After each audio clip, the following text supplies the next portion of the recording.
산불이 발생한 지역은 진화가 완료가 돼도 또 다른 위험이 있습니다. 지표면이 그대로 노출이 되면서 산사태 위험이 커지고 있다고 하는데요. 산사태 전문가인 윤찬영 강릉 원주대 스마트 인프라 공학부 교수 전화 연결돼 있습니다. 교수님 나와 계시죠? 예, 안녕하세요. 네, 반갑습니다. 안녕하십니까. 자, 산불 발생 지역에 2차 피해가 발생할 가능성이 크다고요? 예, 그 산불이 발생한 지역은 산불 발생 당시에도 위험하지만 산불이 발생한 후에 장기적으로도 여러 가지 피해가 발생할 수 있습니다. 예를 들어서 단기적으로는 비가 내리면 지표면에 쌓여 있는 재나 나뭇가지 같은 것들이 하천으로 흘러 들어가서 하천이나 해역을 오염시킬 수 있고요. 또 장기적으로는 산지에서 발생한 산불이기 때문에 산불로 인해서 비탈면의 안정성이 떨어져서 산사태, 토속류 같은 재해를 발생시킬 위험이 높다고 할 수 있습니다. 네, 그렇군요. 지금 완전히 이제 대피령이 내려진 지역 같은 경우는 긴급하게 대피하는 게 중요하겠고요. 혹시나 이제 대피령이 해제가 됐다거나 주불이 꺼진 지역 같은 경우는 돌아오시는 분도 계실 것 같은데 그 해당 지역 주민들이 추가로 대피하거나 해야 될까요? 지금 당장 추가로 대피할 필요는 없습니다. 아까 말씀드렸던 2차 피해 중에서 주민들이 대피를 해야 되는 재해는 산사태, 토속류 재해인데요. 네. 주로 이제 비가 올 때 강우로 인해서 발생하기 때문에 6월 장마철이나 아니면 혹은 가을 태풍이 올 때 그 위험성이 매우 크다고 말씀드릴 수 있고요. 그래서 이제 많은 강우가 예보는 경우에는 사전에 대피도 필요합니다. 이제 특히 기존의 연구에 따르면 산불 지역에서는 매우 작은 강우에서도 이런 산사태 위험성이 크게 증가하는데 우리가 보통 그 20년 강우, 50년 강우 이런 식으로 얘기하는데요. 네. 산불 지역에서는 10년 이하 혹은 심지어 2년 빈도 이하의 강우에서도 사면재해가 크게 증가한다는 연구 결과가 있습니다. 그렇군요. 특히 이제 말씀 주신 걸 듣다 보면 이제 산사태와 이 토성류가 위험하다고 하는데 왜 그런 거고 토성류는 어떻게 다른 거죠? 일반적으로 토속류는 산사태의 여러 가지 형태 중에 하나로 분류가 되는데요. 네. 산사태와 토속류가 모두 위험하지만 토속류가 산사태에 비해서 훨씬 위험합니다. 그 이유는 토속류는 먼 거리를 빠르게 이동하고요. 또 그다음에 이동하면서 부피가 증가합니다. 그래서 매우 큰 충격력을 발생시키고 또 그다음에 발생을 예측하는 것이 아주 어렵습니다.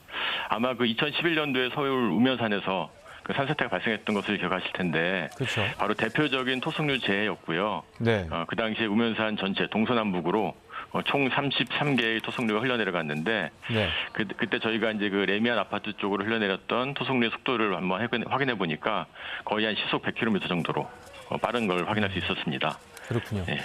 제 토성류도 각별히 주의를 하셔야 되겠고요. 또 이제 장기적으로 봤을 때는 하천과 또 해양 오염도 발생할 수 있다고요. 예, 아까 말씀드린 것처럼 산불 지역에 비가 내리면은 지표면에 쌓여 있는 재나 나뭇가지 등이 하천으로 흘러들어가지고 오염시킬 수가 있는데요. 몇 년 전에 2019년도에 강릉 옥계면에서 산불이 발생했던 적이 있습니다. 그때 강릉시에서 산불 발생 이후에 옥계면에 있는 하천에서 수질 검사를 했는데 부유물질도 기준치를 넘어갔고요. 또 수중 pH 농도도 거의 기준치에 근접할 정도로 아주 높게 나온 것을 확인할 수 있었습니다. 그래서 이런 것들이 하천으로 흘러 들어가면 하천뿐만이 아니라 해안까지도 오염을 발생시킬 수 있습니다. 네. 좀 빠른 이야기긴 하겠습니다만 이번 산불로 불에 탄 수목들 그대로 둬야 할지 아니면 베어내야 하는지요? 식생 회복의 측면에서도 얘기가 있고요. 그다음에 산사태 위험성 측면에서도 여러 가지 이제 전문가들 의견이 있는데요. 산사태 위험성 측면에서 보면 불에 탄 수목은 제거하는 것이 좋습니다. 왜냐하면 산불로 죽은 나무들이 비탈면에 이제 하중으로 작용을 해서 안정성을 떨어뜨리고요. 또 그 이후에 뿌리가 이제 시간이 지나면서 썩으면 땅을 잡아주는 지지력이 약해져서 산사태 위험성을 높이기 때문에 제거를 하는 것이 좋습니다. 다만 이제 보면은 제거를 했을 때 벌채한 나무들 그냥 산에 쌓아놓는 경우들이 있거든요. 네. 그런 것들은 그냥 쌓아두면 나중에 장마 등으로 비가 왔을 때 요거까지 같이 한꺼번에 쓸려 내려오기 때문에 더 큰 피해를 또 줄 수가 있습니다. 그래서 만약에 벌채를 한다면 벌채된 나무들을 빨리 치워주는 것이 좋겠습니다. 그렇군요. 자, 이제 또 6월이면 장마철이 찾아올 텐데 이제 이번 산불을 통해서 우리가 장기적으로 산불 관리도 신경을 써야 되겠고 수목 관련해서도 어떤 대비가 좀 필요할까요? 아까 말씀드린 것처럼 먼저 불에 탄 수목들은 빨리 정리가 이제 필요하고요. 그 다음에 산사태 위험 지역에 대한 정비.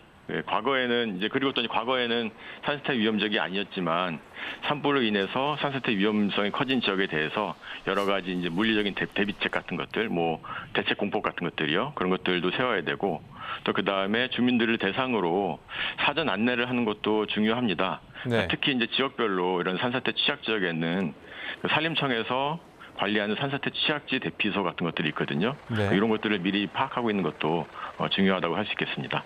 네. 교수님 오늘 여기까지 듣겠습니다. 고맙습니다. 네, 감사합니다.